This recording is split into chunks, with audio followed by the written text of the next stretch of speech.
Our mandate is to support citizens in their quest for a greater understanding of the challenges and opportunities that cities face, and particularly the challenges and opportunities that face Hamilton. We believe that informed citizens are empowered citizens, and empowered citizens are key to creating healthier, more sustainable, and more prosperous cities.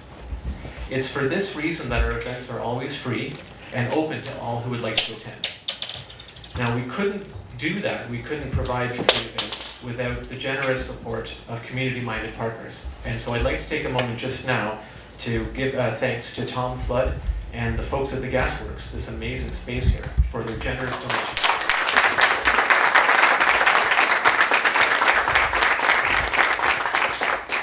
Thank you. Yeah, their donation of this space and their cooperation in planning this event was invaluable, so we really appreciate it.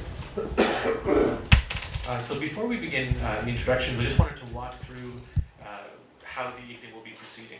Our guest, Doug Saunders, will speak for about 30 minutes, and then after that we'll have an intermission for about 10 or 15 minutes. So beer and wine are available at the cash bar, which is in the back corner. I strongly encourage you to go over there and grab a drink. And then once the 15-minute intermission is over, we'll reconvene around 7:45, 7:50, and we'll have a moderated question and answer period. Now at that point, I'm pleased that we'll be joined by a panel of local experts to help us answering our questions. And I'll introduce the panel following the break. Now tonight we're here to learn from the experience and insight of someone who has traveled extensively around the world in search of how cities can work better for more people, including newly arrived immigrants and refugees. Doug Saunders was born in Hamilton, so he has a local connection, and he joined the Globe and Mail in 1995 and went on to become that paper's international affairs correspondent in 2004. He's written extensively from Europe, Turkey, Iran, the Indian subcontinent, Asia, and North Africa, including substantial reporting from Libya, Egypt, and Tunisia during the Arab revolutions of 2011. He has won the National Newspaper Award on 5 occasions. He is the author of the 2011 book Arrival City, in which he visited 20 countries on 5 continents to study the effects of the final wave of rural-urban migration on the cities of the world. He argues that this migration creates arrival cities, neighborhoods on the urban margins that are linked both to villages in the country and to the core cities, and that the fate of these centers is crucial to the fortunes of nations. The book won the Donner Prize, honoring the best book on public affairs in Canada. In 2012, Doug Saunders wrote The Myth of the Muslim Tide. This book is a factual counter-argument to other writers who suggest that Muslim immigrants can't be assimilated. He compares the experience of Muslim immigrants, both in their integration patterns and the political reception they receive, to earlier migrations of religious minority immigrants, including European Roman Catholics and Eastern European Ashkenazi Jews. So, if you'll all join me in thanking Doug Saunders and welcoming him to the stage.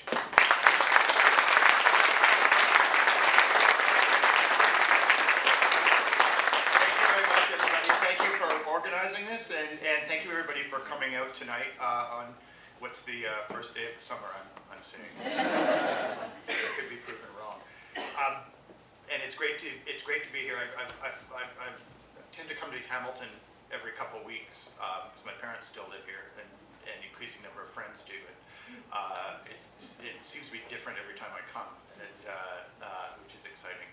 I mean, now I could have taken the train right to about a block from here, which is something I'm still getting used to and may actually start doing in the future.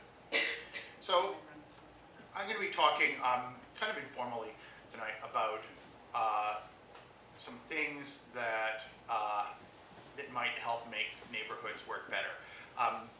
The title on there is about immigration, but really what we're talking about is neighborhoods, because my work on immigration has focused on the urban neighborhood and what the ingredients it needs for its success and the barriers that exist to its success.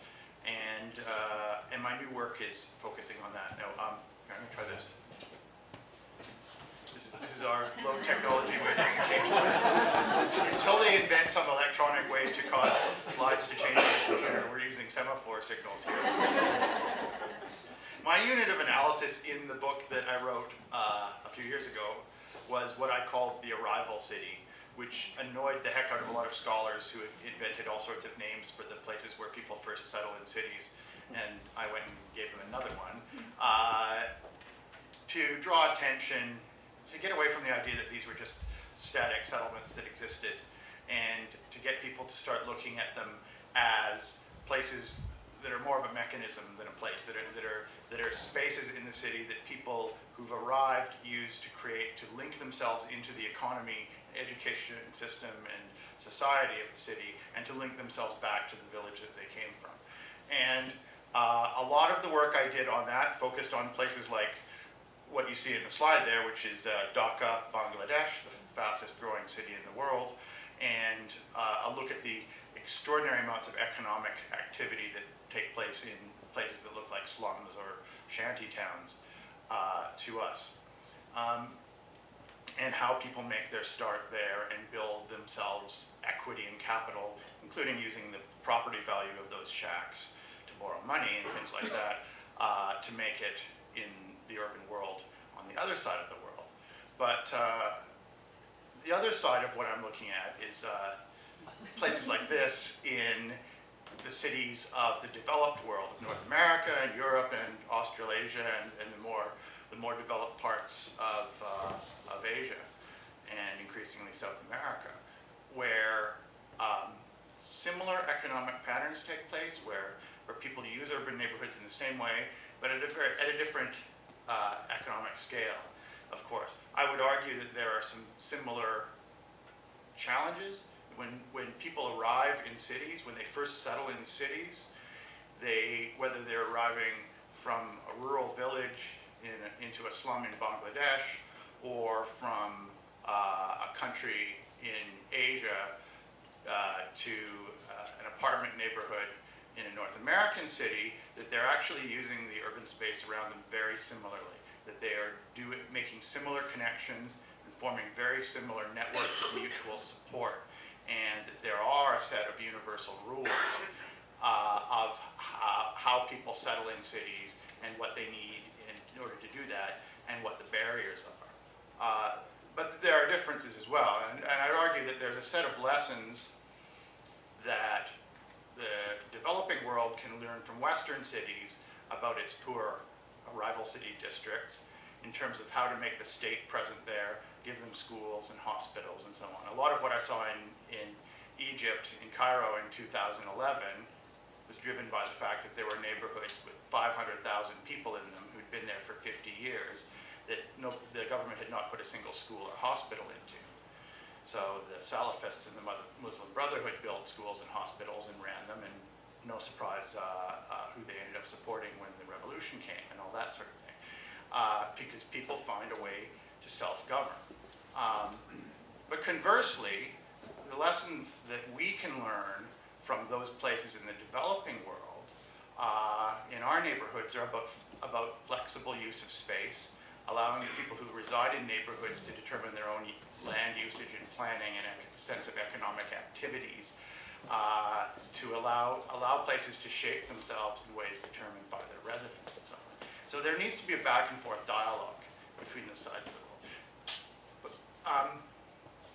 my work in the last few years has focused on the next steps. What's the step beyond people moving from the field, from the mud floor into the urban district?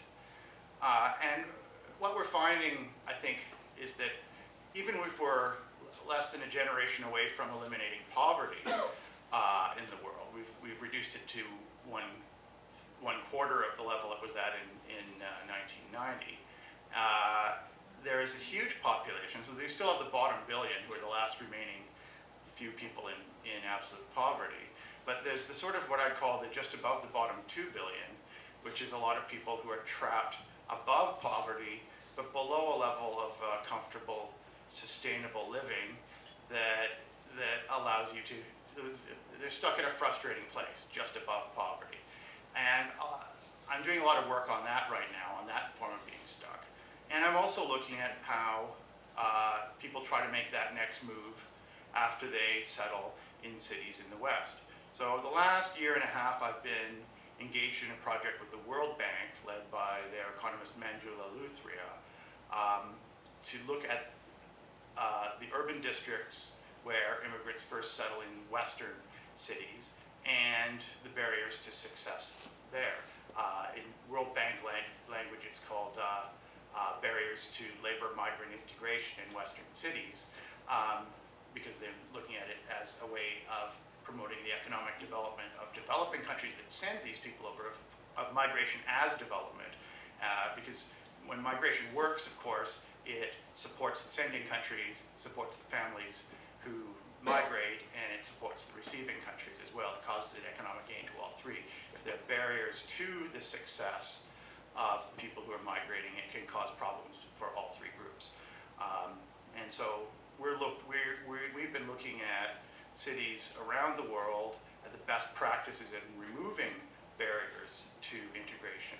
As well, I'm doing a project with the Globe and Mail right now called Unstuck, where we look at what has caused a lot of forms of progress in the world economy, measured very broadly, to have become stalled, partly because of the macroeconomic factors around the world right now, the stalling of the Chinese and Brazilian and South African and Russian economies, and the slowing and stalling of growth in the Western countries, but as well as a number of factors related to traps that happen when countries get out of poverty but can't make it, as I said, above poverty, and what the best practices are for moving above that. So I'm very interested in this next notch on the belt, and why people can't seem to reach it.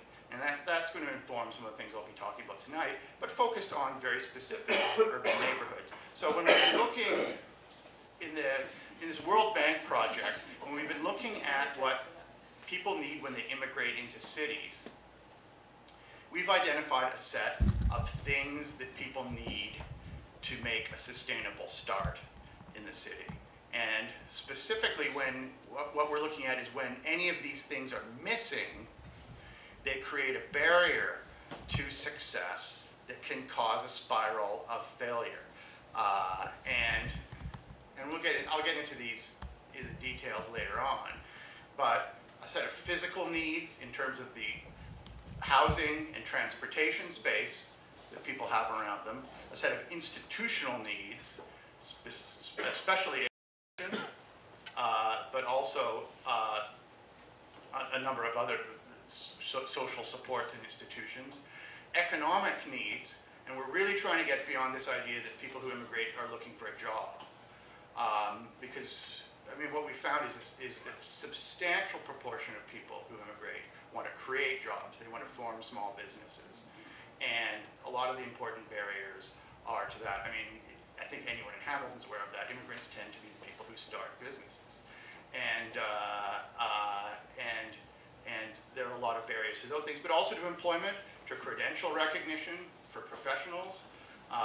We'll talk about that as well. To the educational resources needed for economic success. And finally, political things, which include both quick access to full legal citizenship and de facto citizenship, the ability to live in the city as a full resident, to vote even if you don't have citizenship, things like that. So we'll get into those things. But let's look at some of the places where people settle. The classic model for places where people made their start during the 20th century and the last half of the 19th century was this sort of place. The old 19th century row houses and Victorian houses and rooming houses in this dense urban core of the big cities of the West. People who looked like me didn't want them. My family wanted to move out into the suburbs and things like that. And these places became places where immigrants settled. Usually people who were distrusted, who were from backgrounds where they didn't speak the language, usually for a couple generations. They were usually from a religion that was considered a threat to civilization.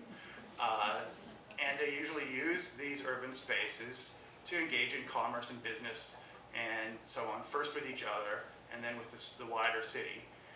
And they used the property values around them and the business successes to finance the education of their children, to move into better housing, sometimes out of the neighborhood, sometimes to improve the neighborhood. So this is the Lower East Side of Manhattan, which served as sort of the bottom rung on the ladder of success for about 11 different groups from,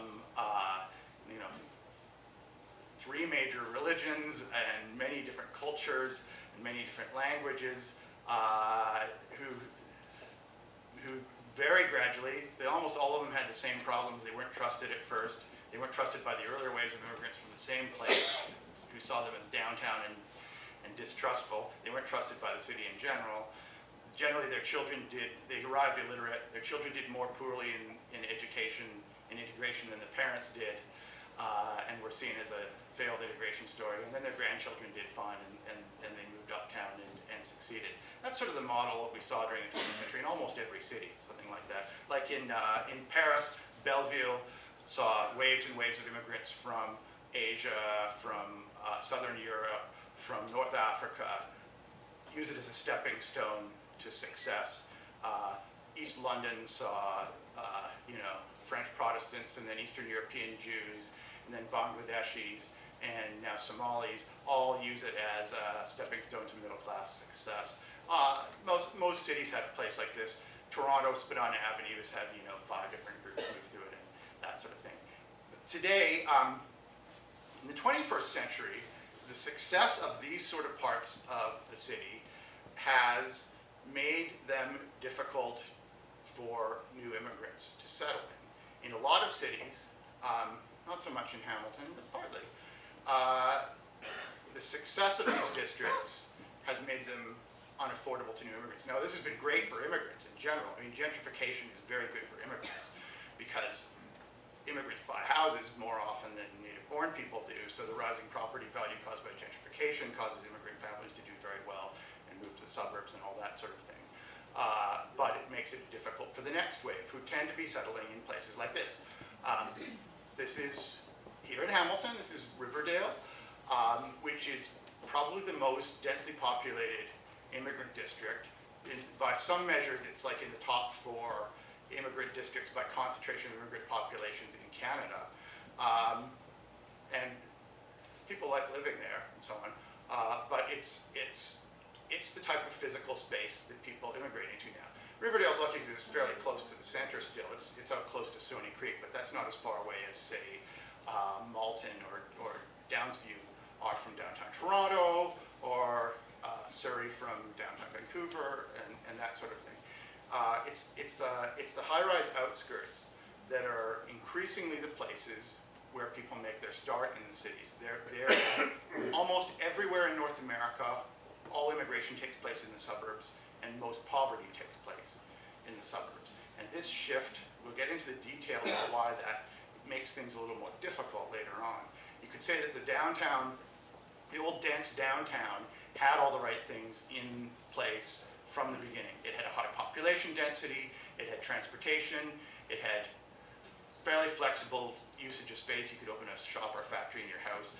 It had proximity to customers, so people would walk past your shop and they'd buy stuff. It had social mix, and so on. These new suburban spaces don't have those things quite so easily. So you could say in the 20th century, places like Canada got very lucky with immigration and integration. In the 21st century, we're going to have to get more skilled with those things in making the spaces work for people. Let's just focus a little bit on Hamilton, just to understand what we're talking about with the neighborhoods of Hamilton. We have some great detailed work that's been done by Richard Harris, geographer at McMaster, and David Wilchansky at University of Toronto on specific neighborhoods. This is 1971. This is Hamilton in 1971, and what you see in orange there is where immigrant populations settled. As you can see, aside from that weird orange bit over by Flamborough, and I don't really know what that is, I think it's Italians. Dutch Reformed. What is that? Dutch Reformed, I think. Oh, okay. It's the Dutch. And in the flatlands. Generally speaking, as everyone knows, it was a story of the old industrial city. That was where the Poles and Italians, Portuguese, and Eastern European Jews, and who am I missing? Greeks, Ukrainians. That's where people settled. A little bit in Westdale, in central Hamilton, and a lot of people made some money, moved out of there. A lot of the families stayed in those neighborhoods. Anyway, let's fast forward to 2006, which is the most recent year available, thanks to certain government getting rid of the long-form census. So in a few years, we'll find out what happened next. But presumably is fairly close to how immigration settlement looks now. Now you can see that little orange square over by Stony Creek is roughly sort of that high-rise area in Riverdale that I pointed to. And you still have a lot of settlement in Central City, but it doesn't necessarily coincide with all the districts of old immigration. And then let's put that on top of the map of poverty. And you see some interesting stuff going on here. The districts that are this is poverty again in 2006, so let's call that now. And you see that all the places that are now new immigration districts are high poverty neighborhoods. That's not surprising. When people first arrive from another country, even though immigrants now are more, they tend to be university educated and linguistically fluent, they still arrive much, much poorer than the average citizen here. So you have that, but you also have neighborhoods of high poverty that are not new immigration neighborhoods now. Those are the old immigration neighborhoods, but they're the neighborhoods that have always been poor neighborhoods in Hamilton. And I think it's important for any city to distinguish between neighborhoods where the high poverty rate is one of established people experiencing intergenerational poverty versus districts where what's happening is immigrant poverty. Because often successful integration can register itself in an unchanging or even rising poverty rate. And people who look at this as being a fixed set of poverty figures often misunderstand what's really going on there. How can a stable or rising poverty rate mean that integration is taking place? Look what happens when people arrive from, say, Pakistan or Bangladesh to a neighborhood like that in Hamilton. They will first maybe share an apartment with somebody they know from the same place until they find whatever educational thing or employment thing they're looking for. And then they'll get enough stability to rent an apartment. If they start to make it, they will try to buy a place. And when they buy a place, they might make it even further and then move out into like a more middle class, move up into the mountain or something like that. And what happens then? Then they rent out the place they bought to probably not just one family, probably 2 or 3 families from the same place that they came from. Because those people are starting out, they'll probably live 3 families to a house, replacing the one family to a house who lived there before. So the social success of that one family moving up the ladder from sharing a room to renting to home ownership to moving out to a better neighborhood and making more money renting out their place registers in the poverty tables as a shift from one family that started in poverty to replaced by 3 families in poverty and so on.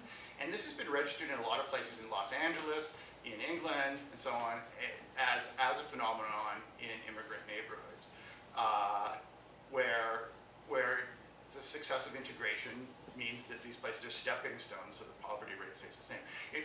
In effect, now being poor means being poor. It means if you're having trouble getting enough groceries, it means you're going to be challenged to get clothes on your kids and all that sort of thing. It's the same set of challenges, but there's a big difference between poverty with a dynamic to it, with a trajectory behind it, and poverty that's lingering, it's intergenerational. It means the interventions that are needed are different. Rather than social work and social assistance support, as much as those things may also be needed, very often what's needed is also small business support, technical skills training, things like that. Usually people in immigrant poverty know exactly what they need. They know what the things that are missing are. They often don't know quite how to express them or how to work the system to get those things or to name the institutions that might provide them. They don't know how to engage with the school system and that sort of thing. But they often have a very acute sense. So this is the focus of the work we're doing with the World Bank. We look at the immigration story as a trajectory that starts someplace where people came from, leads through the place they first settle in the city, and then on a dotted line in their imaginations that leads to the place they want to be. Because the immigration story, it doesn't happen randomly. People do not just get on a plane in the place they came from and move to another country hoping for the best. It's a calculated, very expensive investment made by people who have done a lot of research, have a lot of connections, know what they're doing, and it's a gamble. They know that there's at least a good chance that they can make it, that there will be the employment opportunities, the small business opportunities, or the educational opportunities that they need to make it, because it's a high risk, high investment thing. And they know how to make it unless there's barriers in the way. So. And how does that integrated district work? What does it create? When people settle, they don't give up the place that they came from. A big function of the immigrant district in a city is to support the place that they came from. I'm showing this Indian restaurant, well, Bengali restaurant, Bangladeshi restaurant to be specific, in London. I was in northern Bangladesh a few years ago in a district called Sylhet, which is where almost all of the, whatever it is, 1.5 million Bangladeshis in Britain come from. Extremely poor rural district of northern Bangladesh. And I was actually walking on my path through some rice paddies, and there's a giant house in the distance, and that's what they call a Londani house, which are these like Middle Eastern looking palaces built by people who work in curry restaurants in London, and who visit them at first twice a year, and then once a year, and then every couple of years. And these big houses, they send back 50 pounds a week, and the 50 pounds a week supports this huge economy. You get these immigration booms from poorer villages in to work in the fields of a place that's getting 50 pounds a week and sort of thing. And I walked up to this house, and two of the, I guess, nephews of the Londani who owned the house were taking care of it, and were, you know, making sure that its big screen TVs didn't get stolen or anything like that. And I said, guys, they first looked at my shoes and named the store that I bought my shoes at. So, and I said, so who owns this house? They said, well, it's our uncle. He's a Londani. He's really, really rich in London. And I said, really? And where's he live? And they passed me his business card. It was the card for that restaurant. He didn't own it. He was a curry cook at that restaurant. So he was living what I'd call very poor in London, and he was living like a feudal lord back home in Bangladesh. But it was also the closest curry restaurant to my house in London, which I thought was an interesting. It wasn't a very good restaurant either, but it doesn't really matter. It supports. There's a whole story about how Bangladeshis invented what gets known as curry in the 1960s in Scotland, but I'll tell that story later. Anyway, the places people settle tend to create economic networks of support leading back to the place they came from, leading forward. That 50 pounds a week sent back to Bangladesh, multiply that by all the people moving internationally now, which is not the highest number of people moving internationally. It's not as high as it was in the 19th century, but still a lot of people. And you have a huge amount of money. In Bangladesh, that 50 pounds a week added up, the remittances as they're called, it's more money than all the foreign aid sent by every country in the world combined. It's more money than all the money earned by the garment industry in Bangladesh, which is the largest garment industry in the world, and so on. So it's the back effects of immigration districts in cities are not insubstantial. They're very important. But and so are the forward investments into the creation of small businesses and so on. So what do people do when they settle? They get a house. They maybe try to find a job. Maybe start working for someone who started a small business from the same immigrant group. They usually want to live close to people with the same language and from the same background and so on. There's a long set of debates about whether people clustering by ethnicity and language creates ghettos or fosters integration. I think it's pretty well settled, and I think Canadians intuitively know this, that it tends to help integration work faster. People help each other out, they help each other forward in the school system. Schools that have a lot of kids who don't speak English in them in Ontario tend to have better educational outcomes than schools where everybody speaks English. And they tend to have better educational outcomes for the kids who speak English as well. And we'll talk about that a bit later when we get to schools and so on. They tend to cluster together and they tend to create small business opportunities. Now, I'm not going to create some myth that every immigrant in a city is an entrepreneur or something. In even the most successful places, maybe one family out of 5 starts a small business in this sense. And by successful, I mean it's a high-risk thing. The rate of success of small businesses is at best 50-50 and usually worse than that and so on. But the places where the 1 out of 5 succeed can work very well because of what the economists call network effects. If you have a lot of small business going on, it tends to create a sense of aspiration, it tends to create employment, it tends to create mutual support, it tends to create independence and that sort of thing. It's the reason why the classic neighborhoods where people form a lot of businesses in their houses, on their streets, tend to work very well. Or increasingly on the one-story mini malls that you see scattered around the suburban-looking places.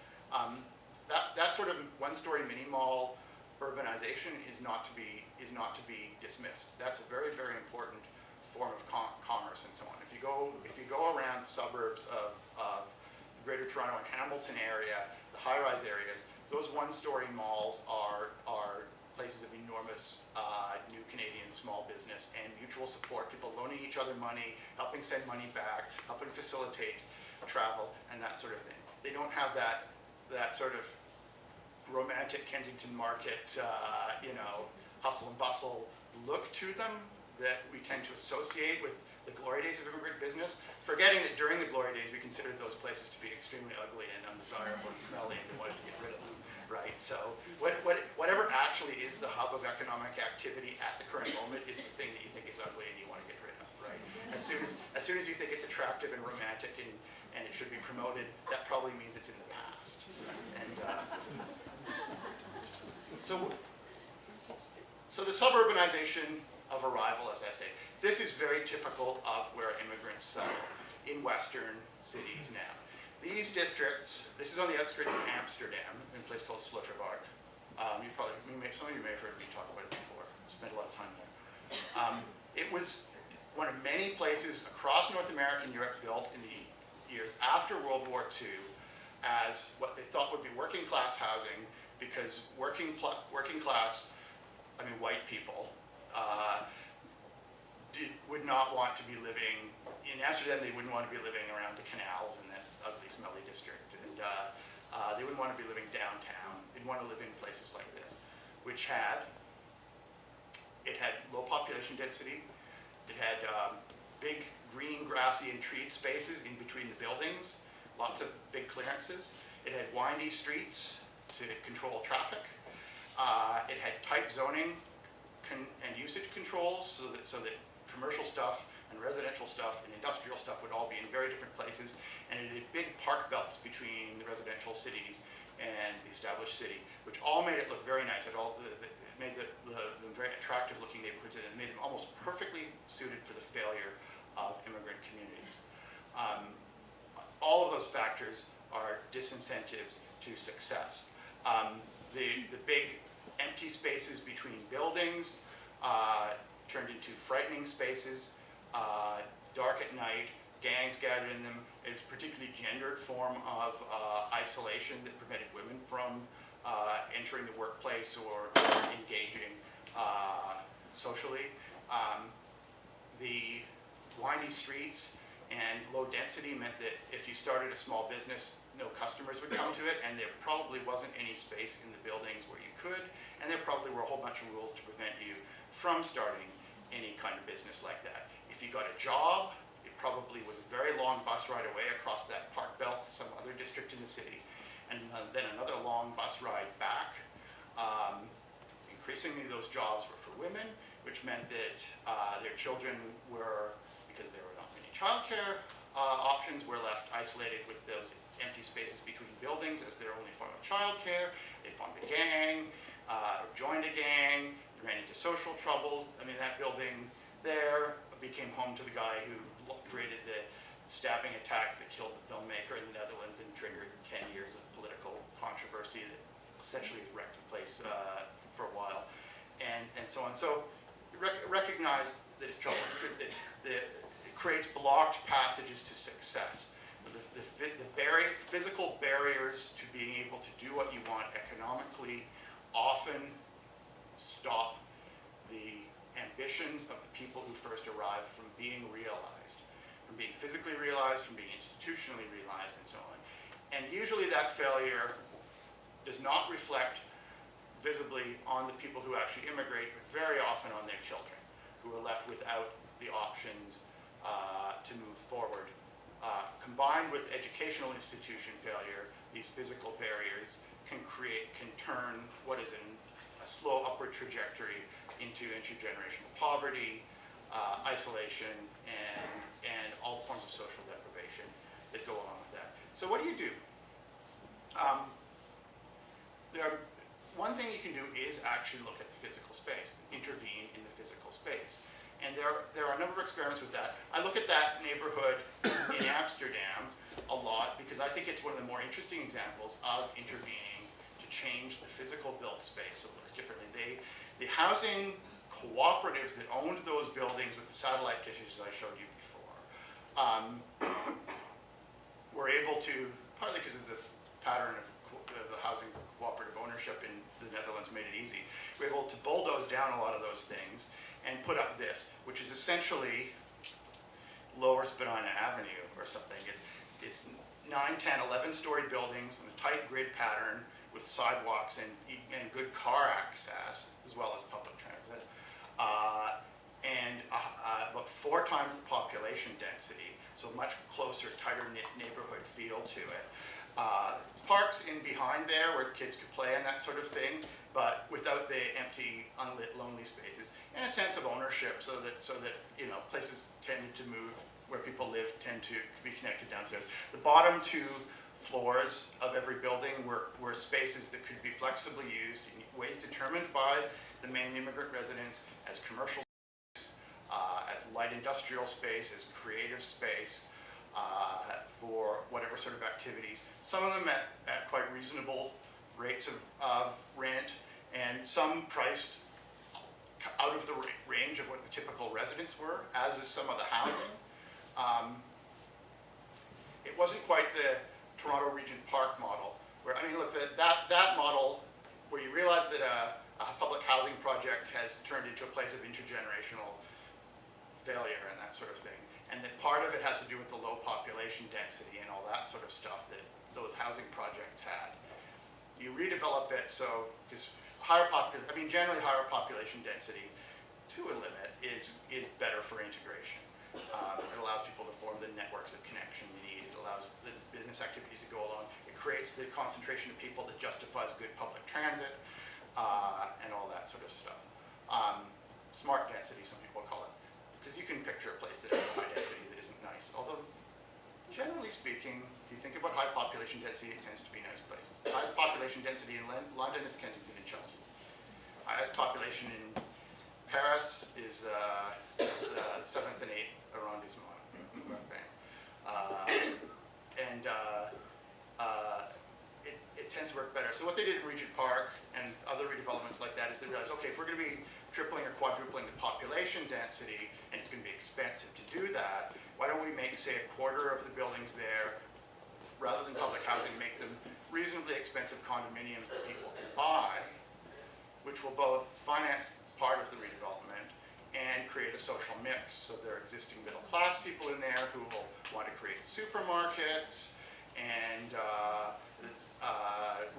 will create customers for the immigrant-run businesses, and just generally will create a social mix and a sense of aspiration and all those other things that go along with that. That's the idea behind that model, and cities in Europe have tried it. Toronto's tried it with that one. English-speaking countries are, other than Canada, are a little slower on it. In England, I kept asking why they've not done that type of redevelopment, and what they say is, we have this problem that we have property developers who work on public housing projects, and we have property developers who work on private condominium housing projects, and they never speak to each other. They do, like, they exist in different, the idea of having the one co-finance the other is alien to that. And I think you have some of those problems in some parts of the United States as well, actually, where that, and in Hamilton maybe. Oh, God, yes. Because you could picture that sort of redevelopment here, even if it's not a public housing project. And we'll talk about this with privately run places, because these Dutch places are not technically public housing. I mean, the cooperatives it's complicated, I should say, like with a lot of these things. But they're allowed to, they have the power to borrow, which is what you need for redevelopment. Finance, capital, and credit is very important for getting people out of stuff like this. A lot of what helps people out of being in a stuck social situation in a city is access to finance, capital. What we call, right down to what we call microcredit. Microcredit is a way for, it's been very successful in some countries. It's another word for a very high interest loan, right? High interest means it's highly accessible to poor people, and so on. So credit is sort of what drives escapes from poverty in many cases. Both credit on behalf of the housing agencies and credit on behalf of people who live there.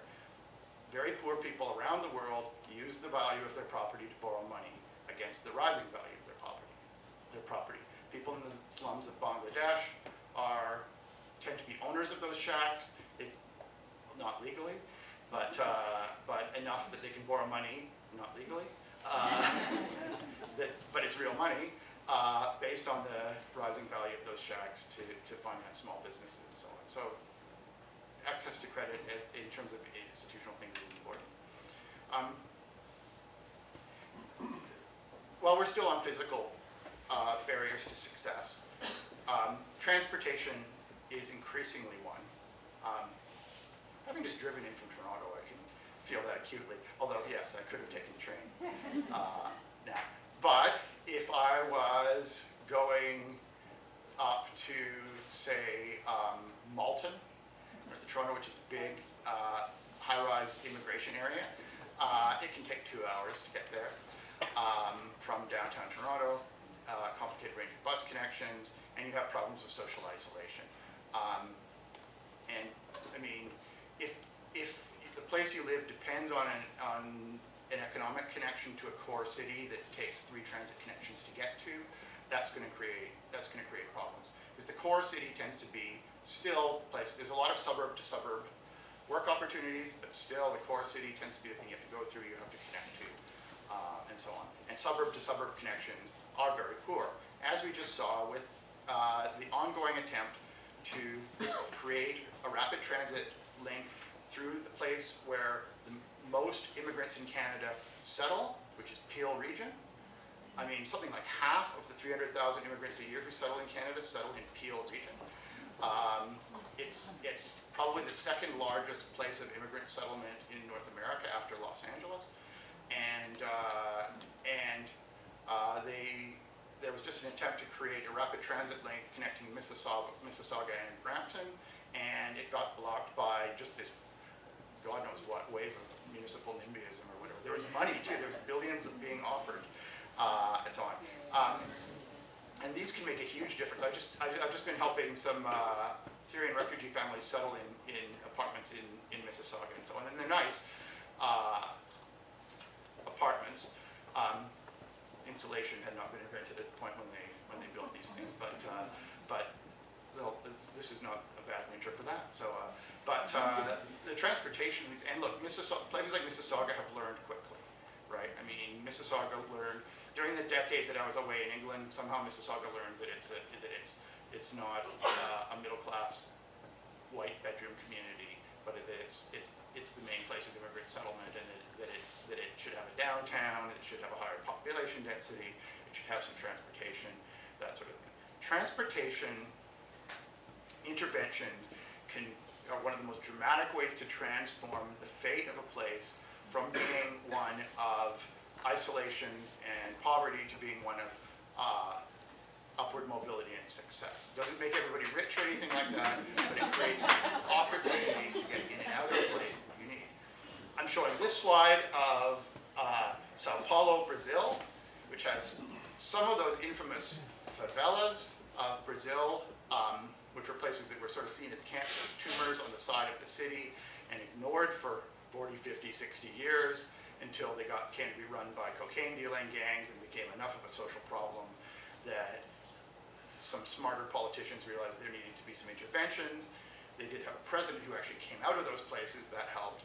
And recognition that part of it was that even if somebody did start a successful small business, no customers were ever going to get there because they were very removed from the city. Even if somebody did get a good job, they were never going to get to it on time, or their children would be in the country when they did. So they put in reasonably decent bus service, every 15 minutes or something. And it transformed the fate of a lot of these places very visibly between the time I saw them without the bus service and the time I did. And you can see that when rapid transit comes in. Sometimes super rapid transit can transform a place in a way that becomes inaccessible to low-income people, of course. Suddenly putting a subway station in the middle of a rental district turns it into some place that's no longer a rental district and is hard to afford. That said, if people were property owners, it could benefit them, and generally an upward trajectory is better than a downward one. I mean, I think one rule I always have with urban districts, as with all other human things, is there's no steady state.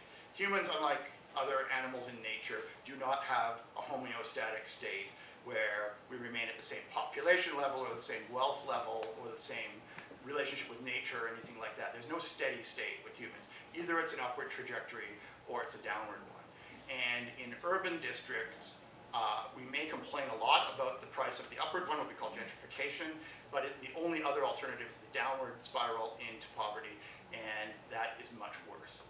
And so on. Generally speaking, you want to encourage gentrification. You also want to create tools of value capture so that the existing people living there can participate in the improvement. Certainly home ownership is the easiest one of those, but there are others so that people in rental communities, given the cost of housing in Canada and how these ones are much more worth exploring anyway. Transportation, a more dramatic one is this one in Barcelona that was done over the last couple of years, which is what you're seeing there is a district of a lot of high-rise buildings that were built willy-nilly, not in any planned fashion, as high-rise housing over many years, and they became a place of major immigrant settlement and major low income and so on, and fell into a state of despair. And what they did that was interesting was they took that area in the middle, which had been sort of a wasteland, and they turned it into a huge transit hub and shopping area and that sort of thing. Not just as a way for people to get out, but as a way for people to come in and be attracted to the district and want to hang out there, take in its cultural attractions, enjoy the shopping and that sort of thing. So it's a way of saying, it was built as a destination. It was saying, okay, rather than as a means to escape or employment, let's actually make this desirable, which is a big flaw in a lot of these transit interventions. A lot of them are just designed to move people in and out. And the transit hubs themselves become not very pleasant places. Think of the bus terminuses in lower income areas in Canada, right? They tend to be places you want to move through really quickly. So thinking of them as things that you want people to move through quickly, this is a picture of it as it exists. Thinking of them as places that actually can be destinations is important. I think that's a big part of the transformation. What caused a lot of the classic immigrant districts of Canada to change? They went from being places people wanted to escape to being places that people wanted to go to. Little Italies and Chinatowns and Little Indias and all that sort of thing and you slowly see that changing. In Vancouver, you see Surrey changing from a place that's where all the poor immigrants from the Indian subcontinent live, and boy, don't they want to get on the train fast to get out of there, to being, hey, let's go to Surrey for dinner and hang out and so on. Brick Lane in London, or a million different districts in New York or Chicago and so on, changed that way. So it's a way. Transportation can be used as a way to get people to work, It can be used, secondly, as a way to get customers to immigrant-run businesses and businesses run by low-income people. And third, it can turn a place into a destination and create hubs and attractions. And it's not just for big subway line hubs like that. It can work with something as simple as a bus interchange. And the signature form of housing in Canada, I've often pointed out, the form of housing that is most unique to Canada is the slab apartment building in the suburbs. No other country in the Western world built high-rise buildings in the suburbs to the extent that Canada did. The Greater Toronto Area has 2,000 of these alone, all of them just in the suburbs. And so in other countries, the suburbs were designed for middle-class housing. Downtown was where high-rises were. Canada, in what was actually quite progressive planning in the 50s and 60s, said, okay, as all this white flight was going on and people were moving up to the suburbs, there was some smart planning. They said, okay, let's create some rental apartment spaces. When you're building these suburban housing tracts, you have to build some high-rises. That's how all these things came about. And again, they run into the problems that a lot of this low-density housing is, because the paradox of the slab apartment building is that it's low population density. Unless you're in Manhattan, where they're placed like literally cheek to cheek, generally speaking, the way they build them in North America is they build big empty spaces between them. And also a lot of the building gets taken over by elevator shafts and stuff, so it's not as the internal population density is not that high. And you don't have enough people per square kilometer to justify any form of rapid transit. These were designed for people who had cars. They have enormous parking garages underneath them. They're often very nice apartments in terms of square footage, number of bedrooms, that sort of thing. Immigrants tend to like settling in these type of buildings, but they run into immediate huge problems. No place to start a business, no chance of the type of transit you need. A significant proportion of people do not own a car, or if they do, it is an enormous strain on their income. And so you're damned if you do and you're damned if you don't. And it doesn't allow the formation of the sort of social connections that what we broadly call integration need to work. People manage, but it's very, very hard. And it's hard anyway, settling in an ideal neighborhood. It's very hard settling in these ones. And there's finally been some thought to this. I mean, in Toronto, I've been looking at what they did in 2013, which is they passed, this is the paradox of Toronto. And a lot of this happened while I was living in England and just moving back, but they had this mayor, you may have heard, not the current one. And he really wasn't into sort of what you'd call progressive urban reform legislation. But probably more progressive urban reform legislation took place under his watch than any other mayor in the last 50 years. Partly because he wasn't paying any attention, and Canada has what they call a weak mayor system, so the mayor is only one vote on council. And many of the other votes were good people.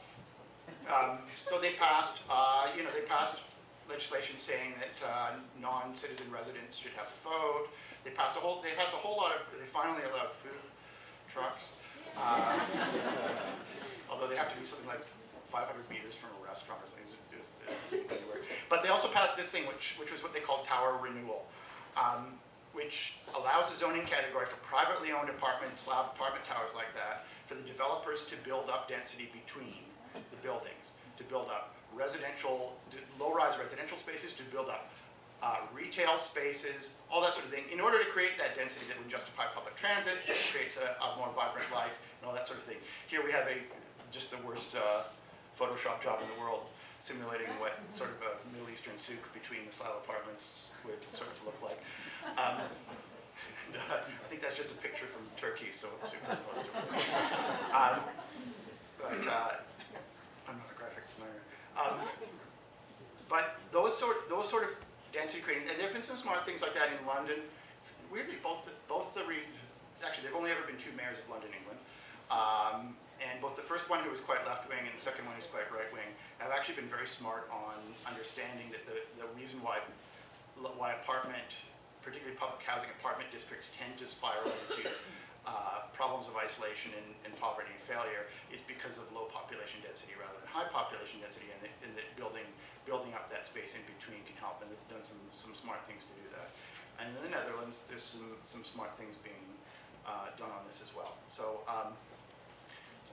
let's take a look at business opportunities. Again, what people want to do when they start, very often, is start business. There's sort of an idea, I think I mentioned earlier, there's an idea that immigration is a matter of people taking jobs or whatever. Very often it's about creating business. That is more difficult now than it was before. As well as housing's more difficult, transportation's more difficult, small business is also more difficult. Partly because the economy is trickier. It's easier in a certain sense in that people who are able to get through the immigration system of Canada now tend to be people who come from backgrounds where there's a lot of entrepreneurship, where they have some both social capital and actual capital, and they often have education backgrounds that help with these sort of things, but often don't know the pathways. It's much more expensive to start a small business. Sometimes when I give talks to audiences in really conservative places about this stuff, what I say is, this is not all about asking government to do stuff. This is partly about getting government out of the way and cutting red tape, et cetera, et cetera. But it is true. There are a lot of barriers to creating a small business. Now, if you want to create a little place that makes the food of the country you came from, you're very often required, before you can legally open it in a Canadian city, to buy a ventilation system that costs $60,000, right? Very hard to open anything if you don't buy that sort of thing. A firefighting system that costs $40,000, that sort of thing. I've been trying to tell audiences of politicians in Germany and the Netherlands and so on that what they need to do in immigrant districts is relax hygiene regulations, which just causes, imagine in Germany, relax hygiene regulations. But hygiene regulations does not mean like cockroach laws or things like, or wash your hands before you eat or something like that. It means the cost of equipment and physical spaces and so on, the amount of square footage per customer that's required, and that sort of thing. There are a lot of things that fall under the rubric of hygiene laws that in fact are restrictions to anything but upper middle class ownership of food service businesses, and so on. You do not need to have this much space between people in a restaurant. A lot of the most enjoyable restaurants are ones where everybody's like this and that sort of thing. And allowing informal, unzoned spaces of small business and food service and things like that can create real opportunities in places, allowing a souk to develop. And most importantly, allowing the people who live in these places to self-regulate these things. To say that, okay, the zoning and small business regulations in this quarter are going to be determined by the people who live there, through whatever mechanism. That's tricky. The other difficult thing is access to employment and business, and acquisition of small business skills. And sometimes what they found is neighborhoods that get stuck, they get trapped in problems. A good intervention is to realize, okay, what they need is not social work. They need built-in ability to get business skills. And so what we have on the left here is a supermarket in Thorncliffe Park, which is a high-rise district in Toronto that has been much studied because it's generally been a successful step ladder to integration in the economic and educational sense for people who come from very poor backgrounds, generally in the Indian subcontinent these days. And they have an entire supermarket there that's a training supermarket. Everyone who's there, it's a real supermarket, you can go and buy stuff, but everyone there is learning inventory skills, accounting skills, bookkeeping skills, small business management skills, and that sort of thing. And on the right, we have a similar thing in Brussels, Belgium, where they have a training hotel. It's a normal hotel, you can book a room on hotels.com and all that sort of thing, Hotel Bellevue. But everyone who's there is learning small business, hospitality management, business computer skills, all that sort of stuff, and so on. And it allows, first of all, it creates a business in the community, but it also creates a place of small business training and so on. So that type of intervention can help a lot.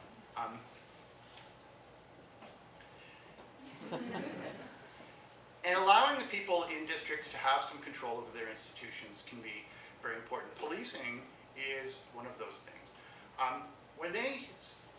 Around the world, when they survey low-income immigrants about what they want, when cities do, it's always really disappointing for urban planners and people like that, because they always wish that people would say, okay, we'd like a park, or we'd like a nice public number one on the list almost always is security, which is a concept that needs some unpacking. It sometimes relates to the psychological sense of threat to the family structure. It comes with immigration, sometimes a very gendered form of insecurity. But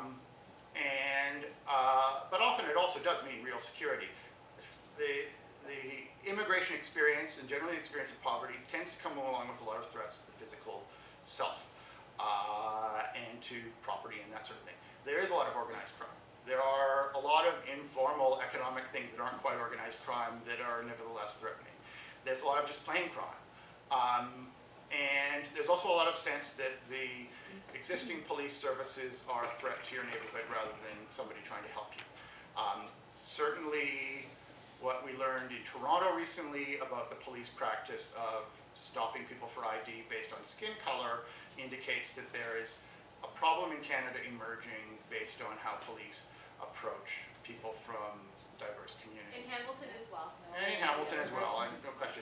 Which is an interesting thing because it's a shift of people with different skin colors in Canada should just be people of immigrant backgrounds. We don't have a history built on racial divisions, but increasingly you have the importation of attitudes based on skin color that are creating things. Anyway, one thing that helps in a lot of places is to have police forces run by the people who live in the districts that are being policed, populated by people from those backgrounds. It doesn't always help. You can have a police force populated by people from the same backgrounds as the people who live here, who can engage in the same forms of discrimination, and so on. I mean, if it's institutional, it can be reproduced no matter who's populating it.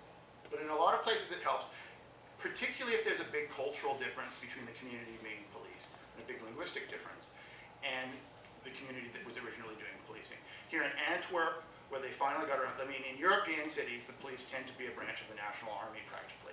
And it was in fact illegal to have police come from the same neighborhood that's being policed.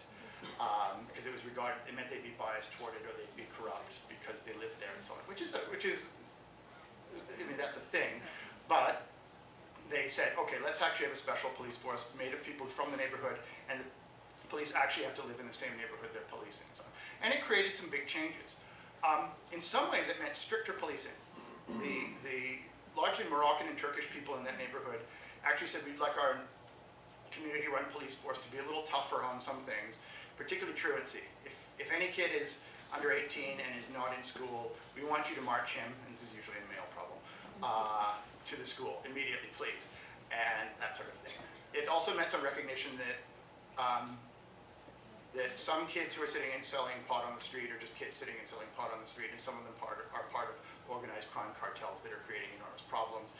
People from the neighborhood are much qualified to know the difference between those two things and to leave the one alone and to worry about the other one and so on. So it can create things, and also it just generally creates a sense of trust and civic cohesion, and that you aren't being discriminated against but are being policed in the better sense of the word and that sort of thing.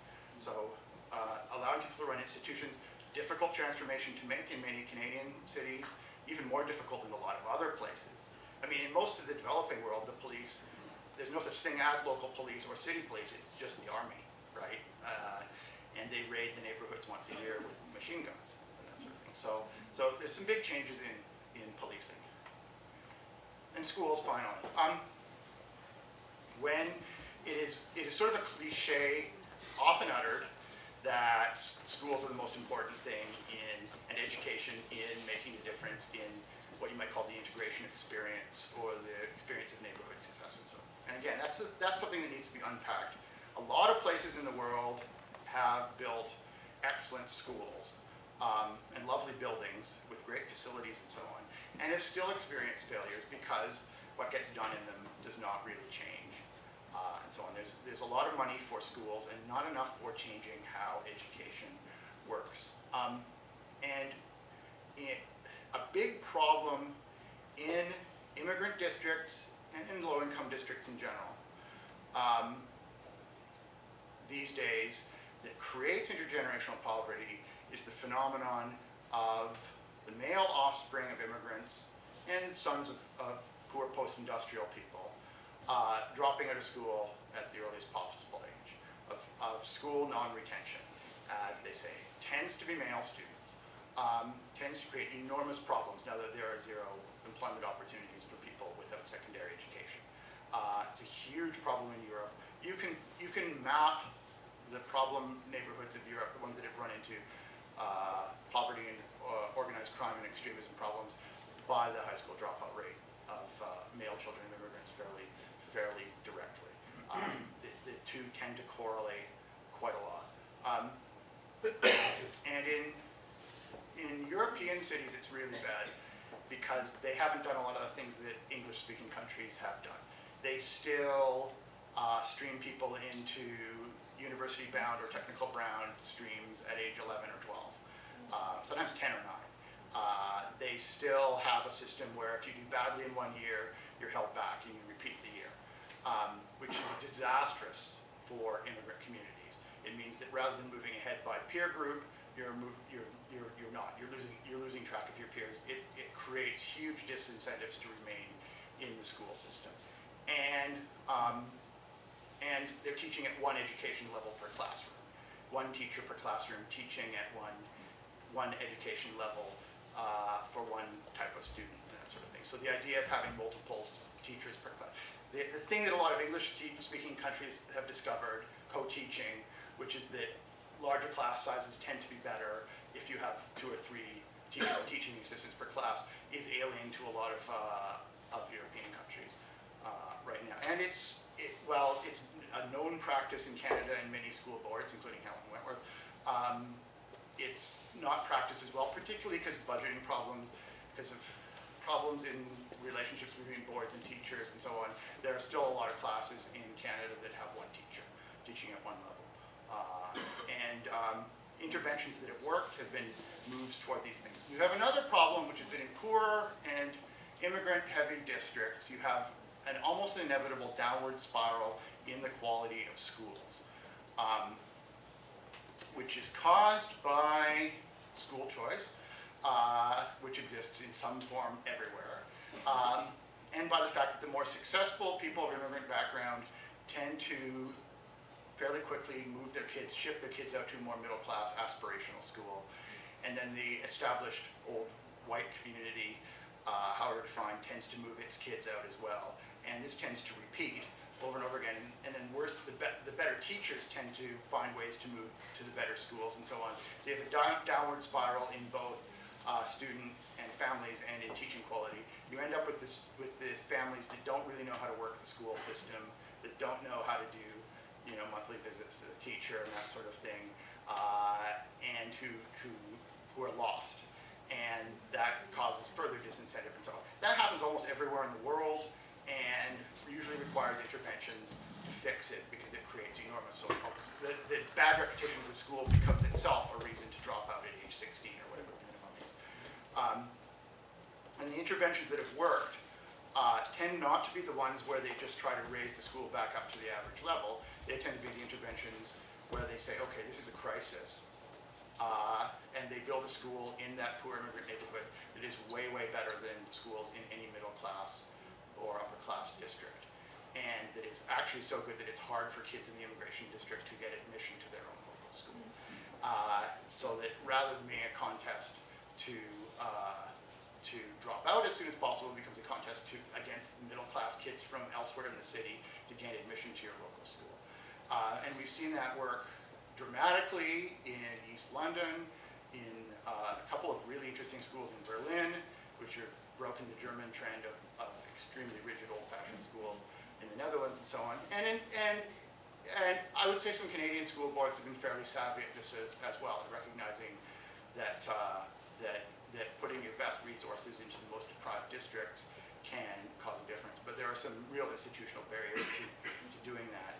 And partly in that you need a big lump of funding to say, okay, we're going to build these target schools in these areas, and to say to taxpayers that these people from a more deprived background are going to get a much better school than you are, even though you're the savvy people who know how to operate the political system and so on.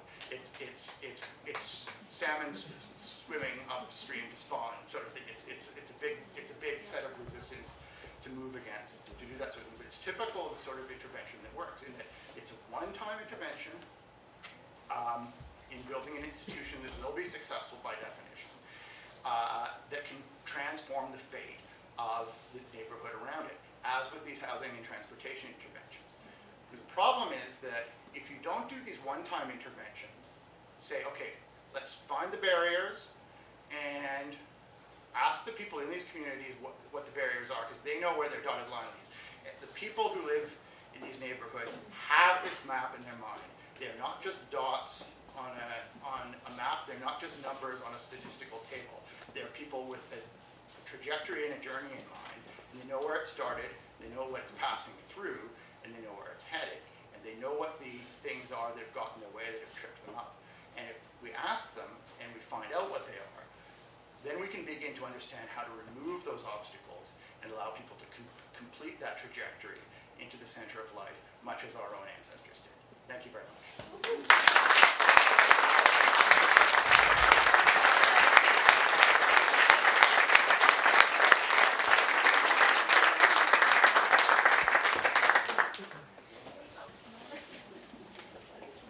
Thank you for that wonderful presentation. We're going to take a 15-minute break. Please stand up, introduce yourself to the person sitting around you, grab a drink from the bar, and we will reconvene in about 10-15 minutes. Thank you.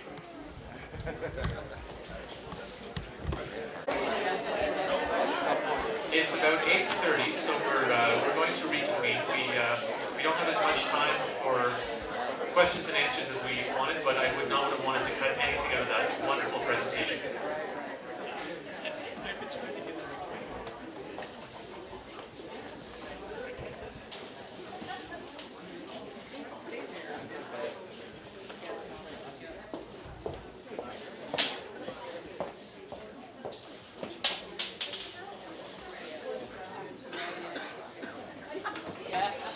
So we're going to commence the question and answer moderated discussion part of the evening.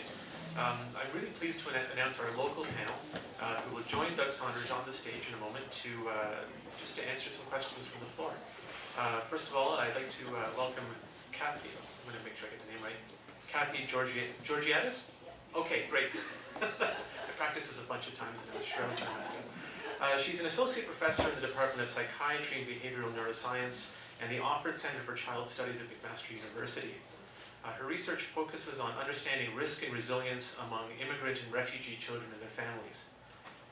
The next panelist we have is Ganwa Afash, and unfortunately she's going to have to leave fairly shortly, so I'm really hoping we can send at least one or two questions her way and make some use of her expertise before she leaves. She's lived in Canada for 6 years since arriving from Syria via Japan. Ganwa works with a community action program for children, providing support to families with children newborn to 6 years of age. She assists with navigating programs and systems that contribute to overall health and well-being. And our third panelist is John Arayo. He's the manager of community initiatives for the City of Hamilton. His portfolio includes corporate citizen engagement, community visioning, local immigrant partnership, senior strategy, youth advisory committee, and the resettlement of Syrian newcomers in Hamilton. So if I could just invite all of our panelists up to the stage.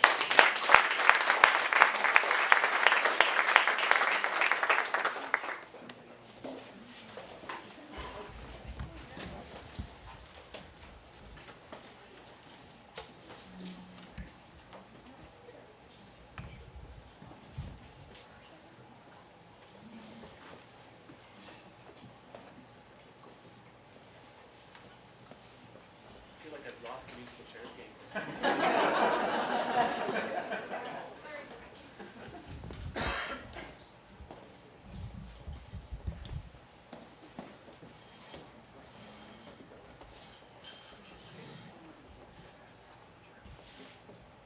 So I thought we would just open it right up to some questions.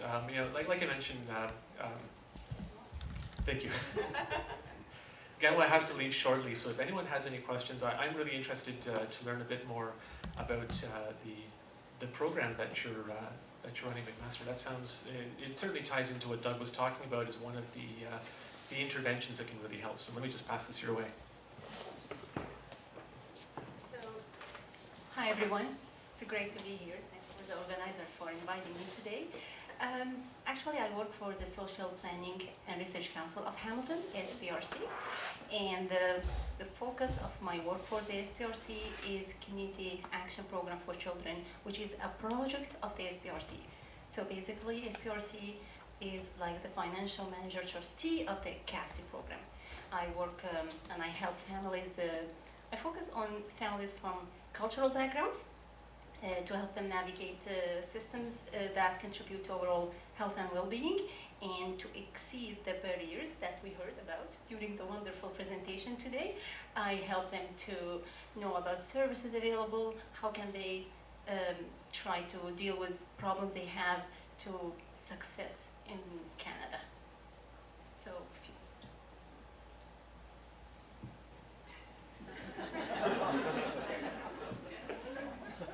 We should just sort of squat in the middle.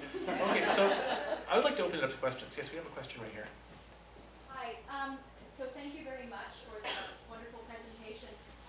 Doug, near the beginning and the end of your presentation, you spoke about the importance of communities self-organizing and self-regulating. And so I'd like to hear from all of the panelists a little bit about that, and what are some of the challenges to the newcomer communities and the neighborhoods where newcomers tend to congregate with self-organizing, and what needs to be changed at the level of elected governance to facilitate the self-organizing? I'm going to pass this over to my co-panelists here who probably have more first-hand experience with this sort of thing. But I should say that you have to be a little careful with talk of self-organization, because there's often an ambiguity about what the self is there. And I think Canada's had experience with this, and other countries have as well, where there's sort of cynical efforts sometimes by levels of government to say, let's allow self-representation or self-organization of immigrant communities or diverse communities. And sometimes it's just symbolic, sometimes it involves the allocation of financial and other resources, and the decision of who it is who's doing the self-organizing often is not as simple as it seems. And in early attempts at this, and even some that still exist, they would go out to whoever they thought was the leader of the community, which was often the guy who spoke the loudest. Sometimes it's a religious leader, which sometimes is a uniting thing, and some communities it may be a religious leader who's not really representative of the community, or of all aspects of it, or of all sub-communities, or genders, or and so on. So sometimes the self-organization depends on what the self is, and that often has to do with the creation of the structures of institutions allowing self-organization. So, brothers speaking. From our experience, I know recently we're working on developing a new immigration strategy for the city of Hamilton, and working with some of our community partners within the housing or health or settlement sector.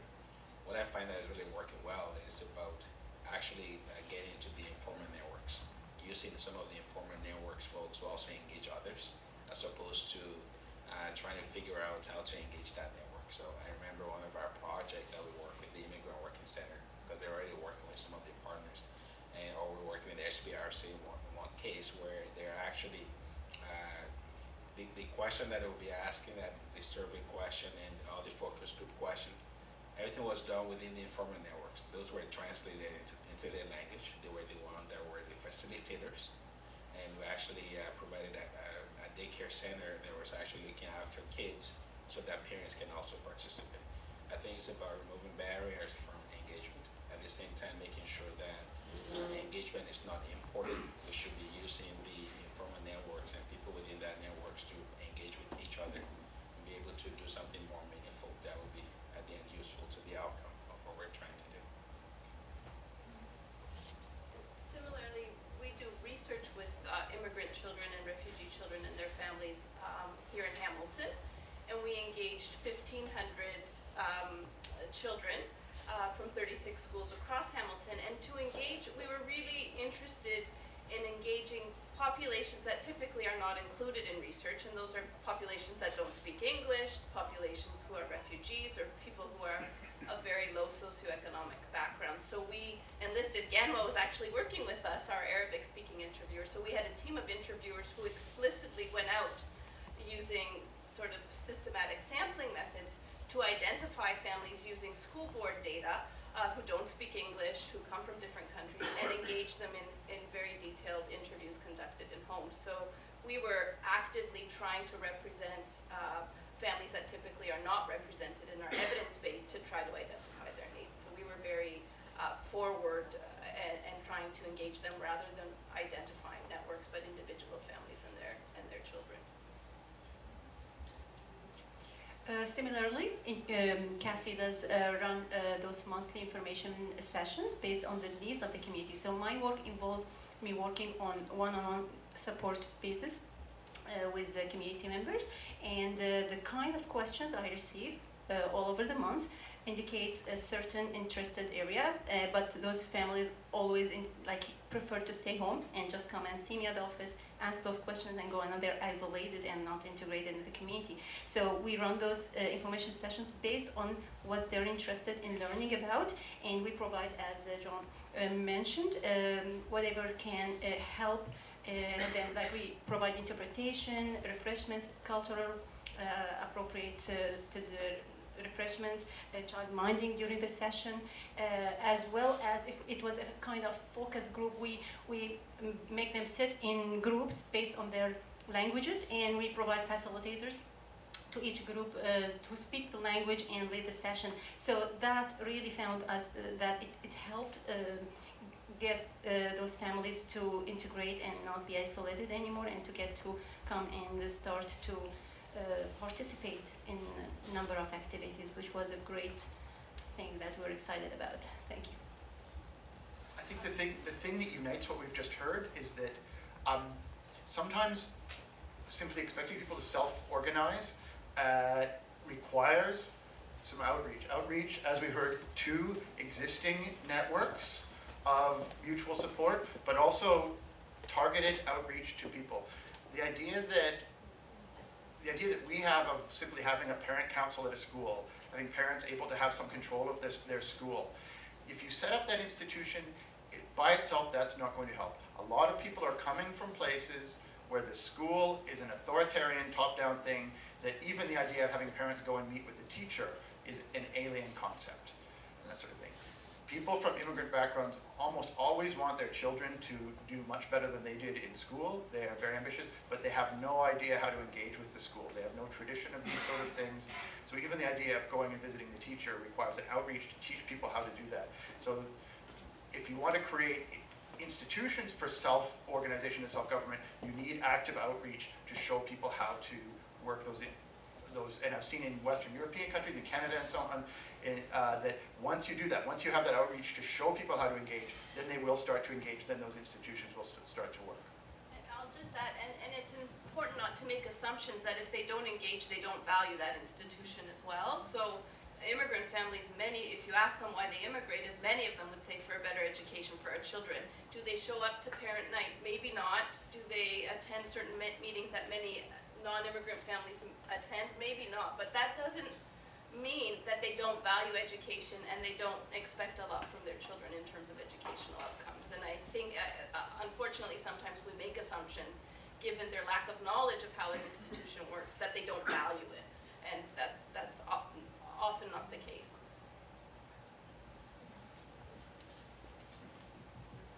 Thank you. I just wanted to thank again Ganwa for being on the panel. Unfortunately, she wasn't able to stay, but really appreciated her contributions. Question. Any other questions? Yeah, I see from over here. My mother worked in immigrant services some 45 years ago in Hampton Multicultural Center on Catherine Street. And I had the impression way back when I was a kid that a lot of the people accessing those services were the women in the family. And I was just curious whether that's still a focus now when you're trying to reach people who are settling in the city and trying to integrate, whether there is a kind of a gender difference in terms of who's accessing services and how you deliver them. Like, I'm not aware of the gender divide, to be honest, but I think what we do know is that different families will access services, and whether male or female, whether they're from different background. I'm not aware of that, the specificity of the gender. By the end, I think it's about, actually, I remember the Immigrant Working Center, I was talking to the director at one point. They used to be Immigrant Working Center, and they've recently changed their name to Immigrant Working Center. They used to be Immigrant Women's Center. They changed that to Immigrant Working Center. And the reason for that, as I heard, is there's this perception that their service is just for women as well, but they actually do broader, serving men of different family. And so for that reason, they've been able to expand their name. As far as I know, there are service providers within Hamilton that we're working with. They serve different gender elements. We didn't explicitly study who seeks services. Is it the maternal mother or father in the home if they're both there? But when we conducted our interviews with immigrant families, we asked either parent or either caregiver could do it. And the majority of the times it was the mother. But in some instances, more so in our study than in other studies, fathers also participated in the study. And it could be a language issue, could be a cultural issue. In terms of seeking services, I wonder if the male figure in the home or the father may be more likely to be working, and the mother may. I'm not sure. We haven't studied it explicitly. I can imagine some reasons for that, but we don't have. I don't have evidence for a gender difference in seeking services. It's really complicated. It depends on the community, and often in very micro ways, right? Like because it depends partly on the traditions of the community, although traditions change a lot when people immigrate, right? They don't change to strictly some Canadian average, but they're not like anything like the country where they came from either. Sometimes they become more conservative. There's an effect of immigration that creates family structures to react in fear for the security of daughters. Okay, two things happen when people immigrate. Always. First of all, you learn that there's absolutely no way to make it in a big city, or even a medium-sized city, on only one income. If you come from a place where the man works and the woman stays at home, no, that's over. Your wife is going to have to find some form of work. The second thing you learn is that your wife and daughter might be making more money than you, because just the realities of that part of the economy, and that causes some reactions, some retreats into forms of conservatism that I think many of us know families of immigrant background who've experienced those things, where the father reacts very defensively, or the people become anyway a whole lot of reactions that go in all sorts of different directions that depend on what forms of employment that community is getting, which in some communities is very female-led service sector employment. That's all that's available. You get some families where it should be like that, but they're very conservative, and it ends up being the men who work. You get very big differences. I've seen neighborhoods where the Pakistani and Bangladeshi families have completely different patterns of the gender organization of family and labor and that sort of thing. You think they're from similar backgrounds. Although Bangladesh tends to be a much more matriarchal society and so on. So it's very hard to predict, and it has to do with the post-industrial economy. It has to do with the interesting effects of immigration and so on, and it has to do with the new cultural forms being created, and it has to do with which generation is engaging with the services as well.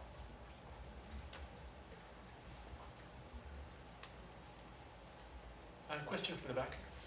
Yeah, I wanted to ask about, since the book is Arrival Cities, I live right in downtown in Ward 2 and work in Ward 2 and 3. And at my daughter's school, there's sort of this paradigm, and I've heard city councillors say similar things. I'm not sure how true it is, that immigrants come to downtown and then as soon as they can, they move away. In your talk, you seem to say that was something that happened in a generation or two, whereas they seem to be talking like, in a matter of months or years, as soon as they possibly can. And certainly, my daughter's school, the turnover rate in students is really high. Where if people arrive, then off they go. So, I mean, is it sort of a generational change, or is it a really rapid turnover of immigrants to out? It's both things. I can talk generally, and our Hamilton panelists can talk specifically about Hamilton. You have two effects going on here. Well, you have really three.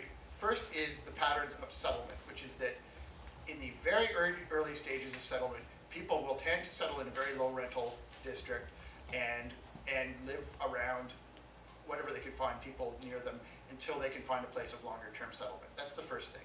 The second thing is the effects of poverty, which tends to go along with immigration. And it's a universal rule that people on lower incomes move more. One effect of poverty is having to move a lot.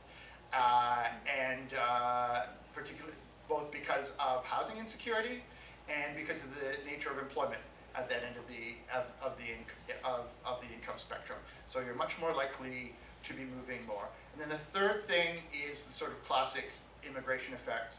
Classic old 20th century model is that people settled downtown, set up a business there. When they got some money, they moved a little bit uptown. The Toronto model, which I know well, is, the Italians and Chinese and Indians and Pakistanis and Eastern European Jews all settled in like neighborhoods south of Bloor Street, and then they built second generation immigrant districts around St. Clair Avenue, and then they built third generation ones around like Wilson Avenue, and then they moved up into Vaughan, and the 70-year-old Italian lady next door to me in my downtown Toronto house, who was like from the early 1950s Italians, and she stayed downtown because it was near her church and so on. She kept saying, my daughter, she moved to Mapoli. And I thought, is she Naples? Napoli? She moved to Naples? And finally realized she moved to Maple, Ontario. And her mother called it Mapoli. Maple is up in York region, is like the third or fourth generation Italian. So there's the Mapoli effect. But in a lot of cities, see, Hamilton's unusual in that it still has low rent districts downtown, right? I mean, Hamilton doesn't follow the pattern that Vancouver or Toronto have yet. It's on its way, where the downtown is completely unaffordable to immigrants, right? Where Toronto, during my lifetime, has changed from a place when I was a kid, where all the immigrants lived downtown, and I was living in Burlington, so people who looked like me lived in the suburbs. And so on. Now it's completely opposite. Now the suburbs, inner suburbs of Toronto are 80% non-white and have a high poverty rate, and it's where all the immigration happens, and downtown is very white and very university educated, and it's completely reversed itself. Same with Vancouver, and to some extent Montreal. Hamilton, I think that train station is going to change that, right? But it still has low rent districts downtown that are good landing pad districts. They have the problems that landing pad districts have, that people don't stay there for very long, right? So they have the problems that they're stepping stone districts. But then again, they also have the advantage that they're an affordable place for people to settle for the first time. There's pluses and minuses.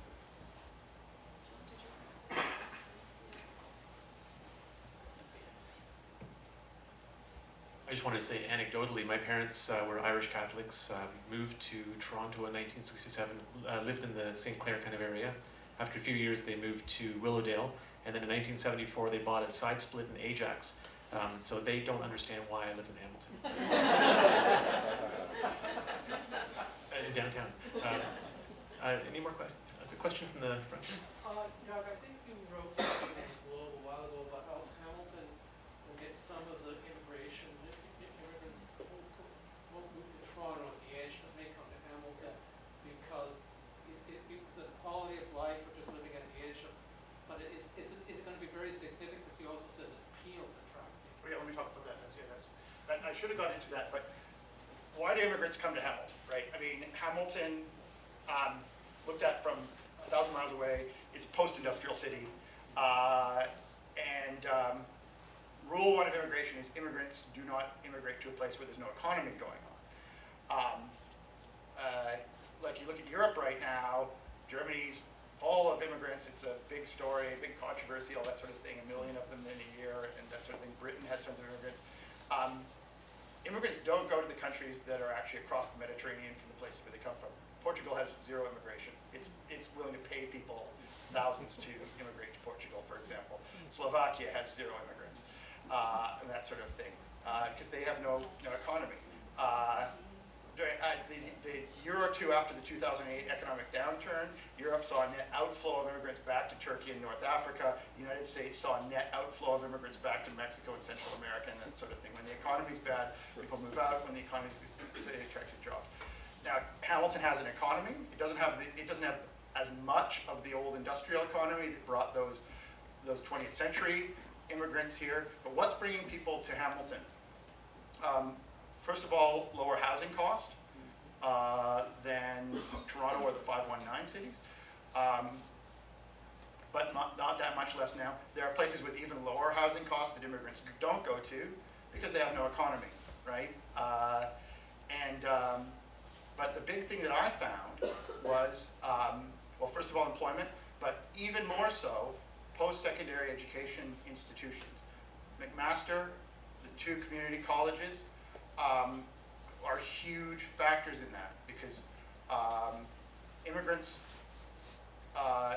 often have educational credentials, professional credentials from the country they came from that are not recognized in Canada.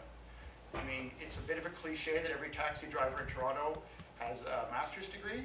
It's an old saying, but the fact is that, I mean, I asked my taxi drivers about their education, and it's been months since I had a taxi driver with less education than I have, right?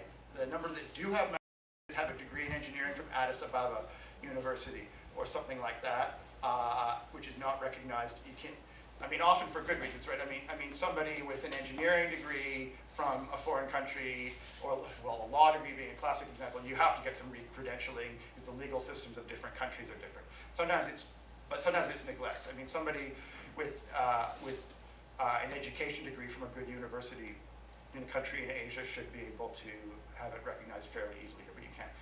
Hamilton has become very popular for immigrants who may first settle in Peel Region or Toronto, but then come here because there's good post-secondary institutions, but there's combined with affordable housing in neighborhoods with immigrants from similar backgrounds in them. So you have this sort of perfect combination of 3 things of the right education, the right housing, the right neighborhoods with people who you can help form networks with, and maybe have a chance of owning that housing at some point, and then also enough of an economy going on that people can settle here. But I find that the Canadian, shall we say, so people say second-tier cities. The cities that have fewer than 1 million people in them in Canada that are attracting immigrants are the ones that have post-secondary education institutions in them. They're Hamilton, Kitchener, Brandon, Manitoba, some of the cities in Quebec with universities, and that sort of thing. So the post-secondary institutions of Hamilton are really the hub of why it attracts immigrants up this point, and are also the reason why the immigrants tend to be people of fairly aspirational backgrounds as well. Maybe I can actually add to that as well. I think in April last year, we started a project called Our Future Hamilton. So we're talking to Hamiltonians about what is their vision for the future of Hamilton. We've engaged with close to about 50,000 people in Hamilton, just going about whether at farmers market or at different workshops that we've done, at shopping malls, and everything that we've done. So what we're finding in general is all the institutions in Hamilton, they're increasingly coming together to talk about immigration issues and how we might all work together to make Hamilton a more welcoming place for newcomers. I remember last year I was at the Interact Summit. I think it's in October or November at Mohawk College, and the theme of the entire summit is around it's called Interact. How do we now, in terms of community campus relationship, how should that be improved? Particularly around international students coming to Hamilton and all the students coming to Hamilton to make sure they can make Hamilton home when they graduate. Very recently as well, I was at Change Camp at McMaster University. You can see Dave at the back. was the need for the event. And now everything that would go through our feature Hamilton was actually used for the entire change camp to have conversation about coming up with different actions in terms of community campus relations, and also keeping what do we need to do to build, to kind of capitalize on the momentum around that diversity in Hamilton and around the environment and different things that came out of the Our Future Hamilton project. And so what I'm finding increasingly is that partners and institutions are talking together. They're finding ways to kind of start to dive in more and more into the kind of data that we're getting and finding opportunities to leverage resources, as well as having conversation long term about what do we do right now and in the long term about increasingly making Hamilton more welcoming place for the campus.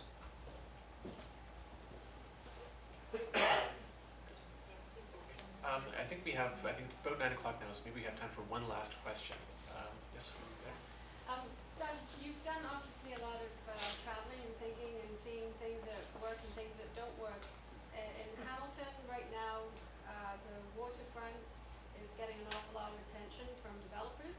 We also have an awful lot of, historically, a lot of social housing was put up in this neighborhood, and now a lot of that is sort of reaching the point where they're saying it's going to be more economical to tear it down. And is there a model that works that has really sort of shown benefit to having like maybe not the perfect mix, but where we're going to satisfy, you sort of spoke about this a little bit, satisfy developers and people who want to have a high quality life, and also have a good balance where we're not going to just, I don't know what we're going to do with the people that are living in the social housing now, what's going to happen to them? Is there some sort of optimal model that you can think of places where this has worked in other areas around the world? So glad you asked that question. It's a good one to close on too. So my read on Hamilton. I mean, I was born here. Because, well, my mother's from Westdale, and my father was from Ancaster when it was a farm town, and stayed and worked for the Studebaker factory. And after Studebaker closed down, he started working at Ford in Oakville, so we moved across the harbor, and I went to high school in Burlington, and or Burlington Bay, as I started calling it after I moved. And sorry, and let's not have that fight. And I still come here because my parents still live. They've moved up to Ancaster, and they still live here. And there's sort of three things happening in Hamilton. One is a demographic crisis, which is that like a lot of post-industrial cities, and I should say this is worse in what they call the Rust Belt cities on the other side of the Great Lakes in the United States, some of them, where you have an aging population and a rising what they call dependency ratio, where you have a lot of people who are over 65 who tend on average to be consuming a lot of state resources in the form of pensions and especially medical care, and a smaller population of people who are paying into the tax base through income taxes and property taxes especially, and so on. And that's a big problem for Hamilton right now, in that there's not enough of a tax base to support the services that people expect. And the second thing you have mitigating that, we have two things mitigating that. One is the immigration that I mentioned earlier, coming from a number of factors, very much being encouraged by the city,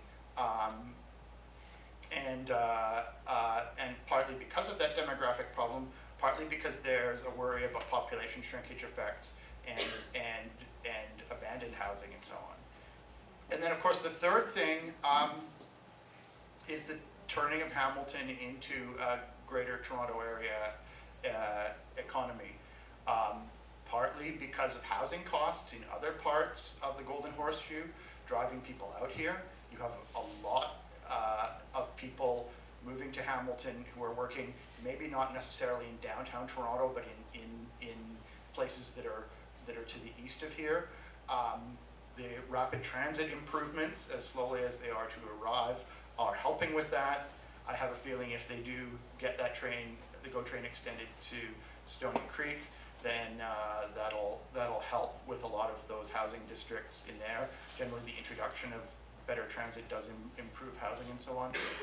I think there are going to be some problems with gaps in that. I mean, Hamilton's kind of a city of gaps, right? There's patches that are really thriving, and then in between them there are gaps. There are places that are deprived, that are low population density, that are poor quality housing that's decaying, usually of rental nature and so on. And I think a lot of the challenges in Hamilton involve filling in those gaps. Some of those, it's like missing teeth, right? Some of them are going to be filled in with immigration and people immigrating from other countries and improving their neighborhoods. Some of them are going to be improved by just another generation coming along who are interested in doing things with the city now that it's, it's becoming a destination again. And some of them will be improved by people moving in from other parts of the Golden Horseshoe and buying up the nice housing or using the rapid transit connections to commute to jobs in the Toronto area and that sort of thing, and so on. So those factors will fill in some of the gaps, but some of them are also going to have to be filled in with smart policy and saying, okay, how do we help the neighborhoods in between these neighborhoods that are thriving? And I think looking at it as neighborhoods that have one of those three types of connections, and doing outreach and finding the people who live there and doing it. I think there's a level of consciousness of these problems here that other cities don't have right now. There's not necessarily a level of resources that are up to the task at the moment. Maybe some of the new federal resources and so on will be of help in this. But I get a better feeling here than in other cities of this size in Canada that people understand what needs to be done and are working on it. Can we just do a follow-up on that? Because we need a little more.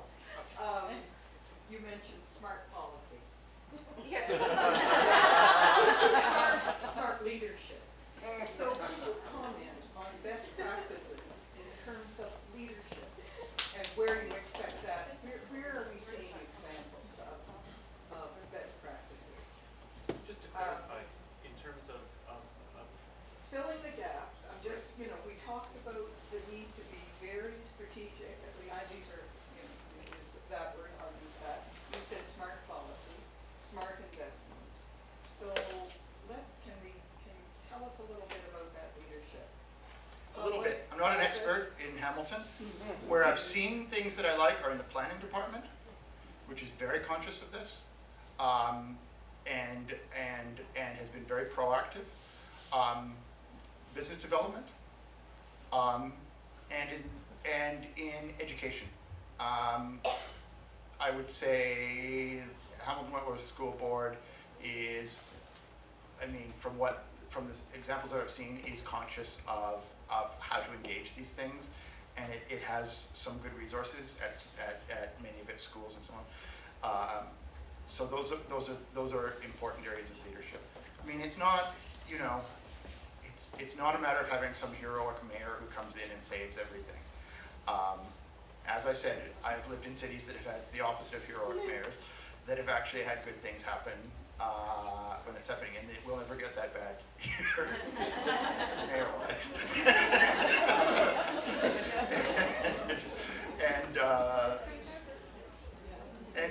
I grew up with heroic MPs who were and mayors who were always going to save the city. Usually somebody named cops who'd jump in Hamilton Harbor to prove that they cleaned it up, and then go get injections the next day.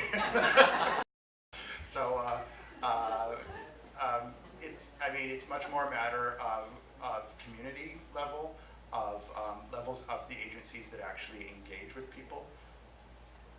Education, post-secondary education, planning, small business, nuts and bolts things, right? It's not really a matter of the big things, but But and as I said, it's a matter of having the right investments in the right places at the right times, right? So that look for where the obstacles are and make sure investments go into things that will remove obstacles rather than, so on. Yes, there needs to, the waterfront's looking better, and so on, and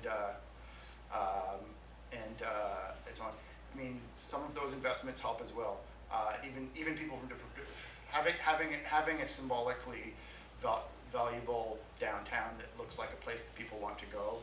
That's not some investment that's just wasted on well-off people and that sort of thing as well. That's generally beneficial to everybody. So it's not all just schools and that sort of thing. Improving a shopping street, which is always a big investment that people do in cities. Pay attention to the shopping streets that are lower income ones run by people from new Canadian backgrounds and that sort of thing. Improving frontages of those streets can cause big outcomes in communities as well. So I don't have some brilliant answer to that, but those are some of the pieces.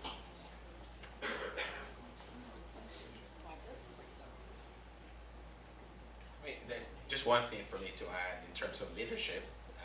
Is I think leadership is about engagement, and I've found a lot about some of the projects that are coming out of City of Hamilton right now in many areas. There's an appetite for genuine engagement.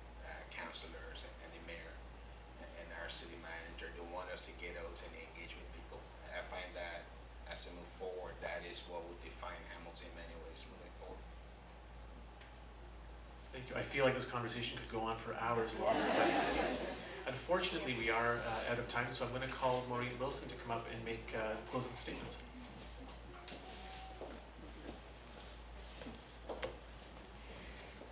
Just a few quick thank yous. Thank you to Ryan, always our Citizen of the Year, for doing such a great job moderating. Nominate.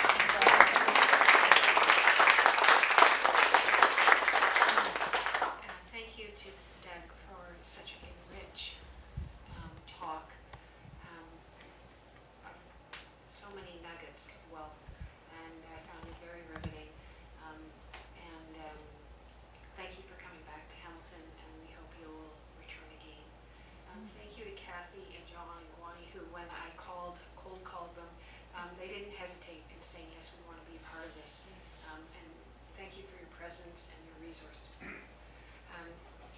I'd like to thank Mary Louise Piggott, my comrade in arms, for convincing Doug to come here by bribing him with French fries from the burning tongue. Word. Useful knowledge, we do whatever it takes.